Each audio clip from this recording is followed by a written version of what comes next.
Again? Why does she cry every night like this? God, please make the pain stop. Auntie Rebecca, is that you? What if I told you that the woman you envy the most is crying every single night and you would never know it because of the smile she wears in the morning? My name is Martha, and for 3 years I hated my neighbor without her ever knowing it. Her name was Rebecca. She lived in the big house directly opposite mine, the one with the white gate and the flowers planted in neat rows along the fence. Every morning, like clockwork, I would hear the gentle hum of a car engine as her driver pulled out of the compound, taking her children to the best private school in town. I would stand by my window, broom in hand, watching her wave goodbye to them with that wide, effortless smile, dressed in clothes that looked like they belonged in a magazine.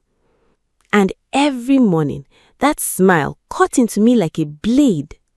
My own house was small, 2 rooms and a tiny kitchen with a roof that leaked whenever the rain came hard. My husband Derek worked as a driver for a transport company, and most months the money finished before the month did.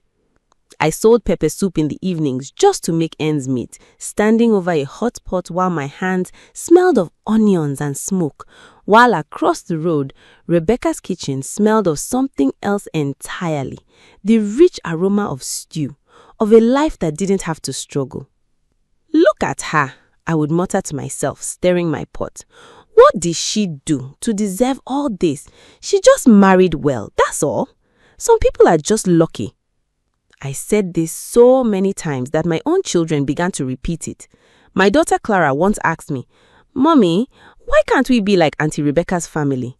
And I had no answer for her except bitterness. Every Sunday at church, Rebecca would walk in wearing lace and gold, greeting everyone with that same smile, and the women would gather around her like she was royalty. Pastor would call her name during offering time. "Sister Rebecca, thank you for your generous seed," and the whole congregation would clap.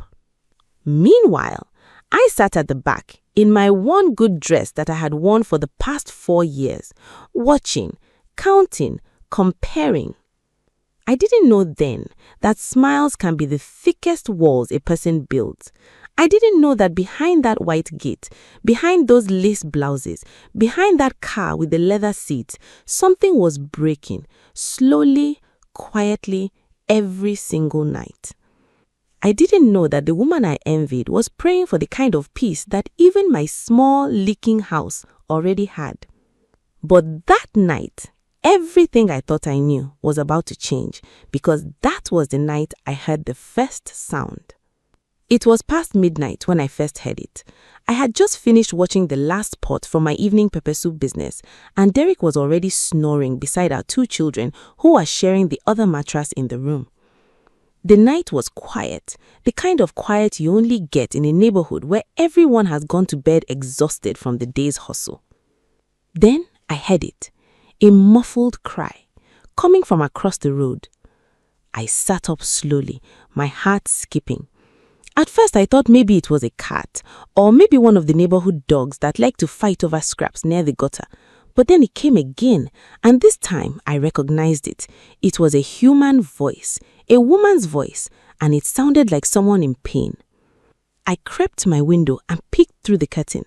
Rebecca's house stood across the road, dark except for one light, the small window on the side of the house, the one I always assumed was a storeroom. The light flickered, like someone was moving around with a lamp. "Maybe armed robbers," I whispered to myself, my chest tightening. I almost woke Derek, but then the sound stopped. Silence returned. I told myself I was imagining things, that tiredness was playing tricks on my ears, and I went back to bed. But 2 nights later, it happened again. This time, the sound was longer, a groan, low and trembling, followed by what sounded like someone trying very hard not to scream, biting down on the sound, swallowing it, the way you do when you don't want anyone to hear you suffering. I lay there in the darkness, staring the ceiling, my mind racing. Rebecca? The same Rebecca that smiled every morning like she didn't have a single worry in this world? The same woman whose laughter rang out so loud during Owambe parties that the whole street could hear it. Maybe it's not her, I told Derek the next morning as I prepared his breakfast. Maybe it's one of the house helps. You know rich people, they treat their workers anyhow. Maybe somebody is suffering for that woman and she doesn't even care. Derek shrugged. Why does it concern you, Martha? Just face your front. Rebecca's business is Rebecca's business. But it gnawed at me. For days, I watched that house more closely than I had ever watched it before. Not with envy this time, but with something else. Suspicion. Maybe even a small, shameful hope that I had finally found a crack in the perfect picture. Maybe I thought life was not as sweet over there as everybody believed. I didn't know that the truth I was about to uncover would break my heart completely and force me to look at my own life and my own jealousy in a way I never had before. Because that Friday night, the sound didn't just come once. It came again, and this time I decided I would find out exactly what was happening behind that white gate, no matter what it cost me. If this story has gripped you already, don't scroll past. Hit that subscribe button now, because what Martha discovers next will change how you see everyone around you. That Friday night, I couldn't sleep at all. The sounds came in waves. First, a soft whimper around 11 p.m., then silence, then around 1 a.m., something heavier. A cry that rose and then was quickly muffled, like someone pressing a pillow over their own mouth to keep from waking the house. I sat by my window for almost 2 hours, watching that small side light flicker on and off. My body was tired, but my mind would not let me rest. Something told me this was not normal. This was not the sound of a house help being scolded. This was the sound of someone in real deep pain. By morning, I made a decision. I would go over there, not to gossip, not to spy for stories to carry to the other women on the street, but because something in my spirit would not let me sit still anymore. I waited until I saw Rebecca's gateman open the gate for her driver to take the children to school. Then I crossed the road, my wrapper tied tightly around my waist, my heart pounding like I was about to commit a crime. "Good morning, ma." I greeted the gateman, a quiet older man named Festus. "Please, is madam around?" I wanted to greet her. Festus looked at me strangely. We had lived across from each other for 3 years, and I had never once come to greet Rebecca properly, but he let me in. The compound was even more beautiful up close. Flowers, a small fountain that wasn't working, expensive tiles leading to the front door. But as I got closer, I noticed something I had never seen from across the road. Empty drug packets in the dustbin by the side of the house. Strips and strips of them, and medical bottles. So many medical bottles. Before I could process what I was seeing, the front door opened. Rebecca stood there, but she did not look like the Rebecca I knew from church, from her car window, from her gate every morning. Her eyes were sunken, dark circles underneath them like bruises. Her skin, usually glowing, looked pale and tired. She was holding the door frame for support, like she didn't trust her own legs to hold her up. "Martha," she said, her voice hoarse, surprised. "Is everything okay?" I opened my mouth, but no words came. I just stared at her, at this woman I had envied for 3 solid years, standing in front of me looking like she hadn't slept properly in months. "Rebecca," I finally said, my voice shaking, "what is happening to you?" Her face changed instantly. The mask, the smile, the strength, it cracked right in front of my eyes. And for the first time since I had known her, Rebecca began to cry. Not the soft, polite tears people cry in public. Real tears. The kind that come from years of carrying something heavy, alone.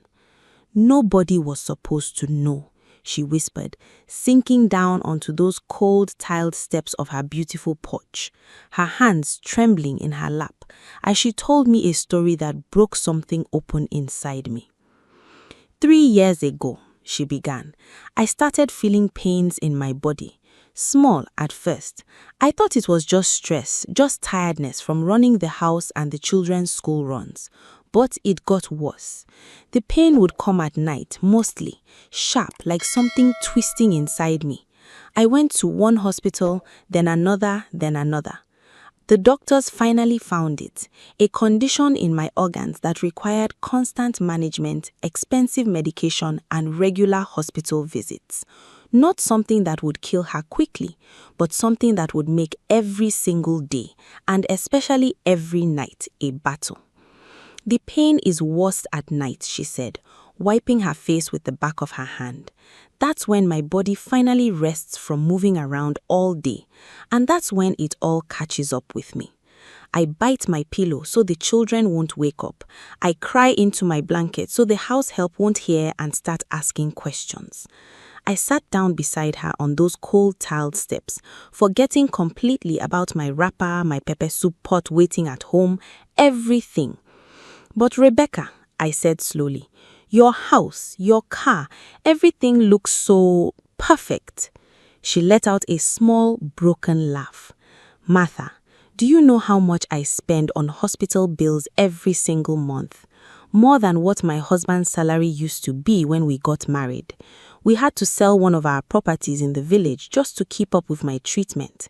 The car you see, my husband bought it 5 years ago before all this started. We are managing it like everything else. We are managing. I thought about all those Sundays in church, watching her drop offerings with a smile, the congregation clapping for Sister Rebecca's generous seed. And church, I asked quietly. Rebecca's eyes filled again. That smile you see at church, Martha, that is the only place I allow myself to pretend for 2 hours that my body isn't fighting me. I smile because if I don't, people will start asking questions, and then the questions become gossip, and then the gossip becomes pity, and I cannot carry pity on top of everything else I am already carrying. My chest tightened. All this time, all those mornings I had stood by my window seething with envy, all those Sundays I had compared my one dress to her lace blouses, Rebecca had been fighting a war I knew nothing about. I used to envy you, I admitted, my voice barely above a whisper. I used to look at your house, your car, your smile, and I would complain to my husband, to my children, even to God, asking why life favored you and not me. Rebecca turned to look at me, and instead of anger, I saw something like relief in her eyes, the relief of finally being seen, truly seen by someone. Martha, she said softly, I used to look at your house too, small as it is, and I used to think that woman, even with her struggles, she sleeps peacefully at night. Nobody in that house is in pain. That, to me, was something I envied. We sat there in silence, two women who had spent years admiring each other's lives from a distance, neither of us seeing the full picture. But what Rebecca said next would change everything, because she was about to ask me for something I never expected. Martha, Rebecca said, taking my hand in both of hers, can I ask you something? Of course, I said. Can you sit with me sometimes? At night, when the pain comes. I don't need you to do anything. I don't want to be alone with it anymore. My husband travels a lot for work, and the children are too young to understand. And the house help, she's a young girl. I don't want to frighten her. I just need someone who knows, someone I don't have to pretend in front of. My eyes filled with tears.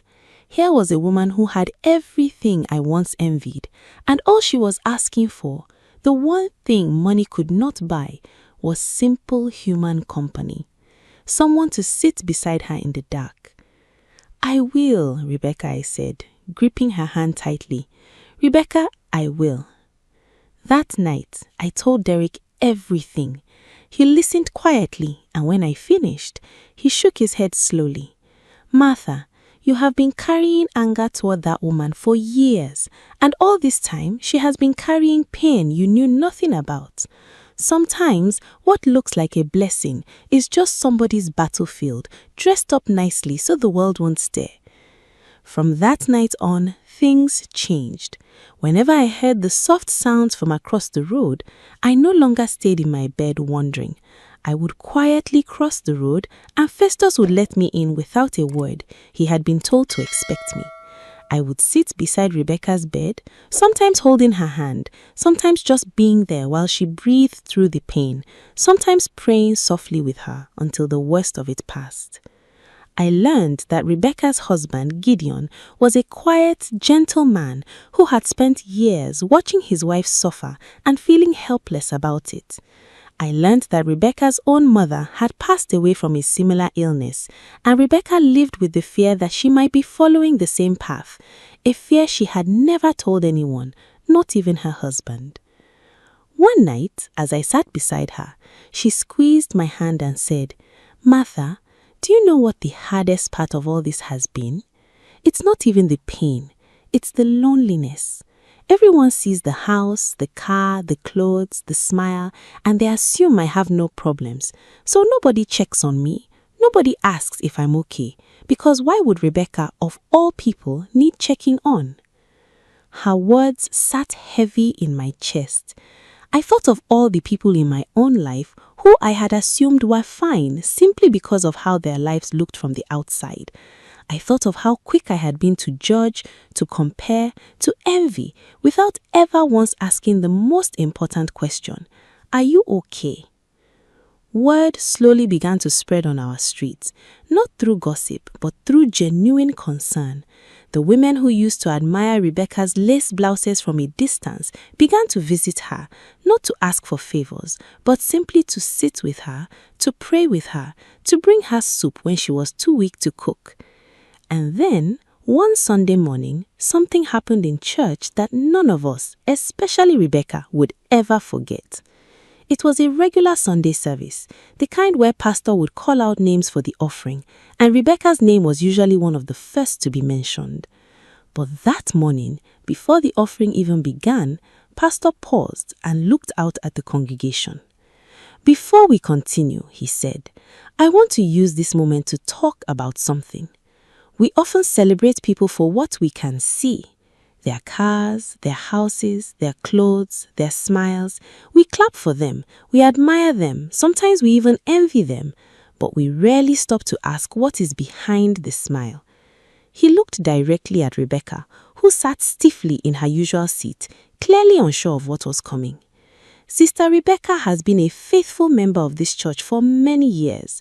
Many of you have admired her, some of you have envied her. But what most of you didn't know is that for the past 3 years, Sister Rebecca has been fighting a serious health battle, quietly, with dignity, without complaint, while still showing up here every Sunday with a smile, still giving, still serving. A gasp went through the congregation. I saw heads turn toward Rebecca, saw the shock on the faces of women who had spent years whispering about her perfect life. Rebecca's hands flew to her mouth, tears streaming down her face. She hadn't given Pastor permission to share this, but later she told me she felt nothing but relief. The weight of pretending finally did not belong to her alone anymore. Today, Pastor said, instead of receiving from Sister Rebecca, this congregation is going to give to her. Every kobo we collect today will go towards her medical treatment. What happened next, I will never forget. Women who once gossiped about Rebecca's lucky life stood up one after another, dropping whatever they had into that basket. Men who barely knew her name came forward. Even the children emptied their small coin purses. I stood up too. I didn't have much, just enough for that week's soup ingredients, but I dropped every naira of it into that basket, and for the first time in years, I felt something other than envy when I looked at Rebecca. I felt love, real, honest love. After the service, Rebecca hugged me so tightly, I could feel her shaking with tears. "Martha," she whispered, "thank you for seeing me, truly seeing me." Today, Rebecca and I are the closest of friends. Our children play together, our husbands have become friends too. And every night when the pain comes for her, she no longer suffers alone because there is always someone there, sitting with her in the dark, reminding her she is not alone. As for me, I learned a lesson I will carry for the rest of my life. Not every smile means happiness, and not every beautiful house hides a beautiful life. The people we envy the most are often fighting battles we cannot see, and the kindest thing we can ever do is stop comparing and start caring. If this story touched your heart, don't forget to subscribe to Reina Tales for more powerful real-life inspired stories, because the next story might just change someone's life. See you in the next one.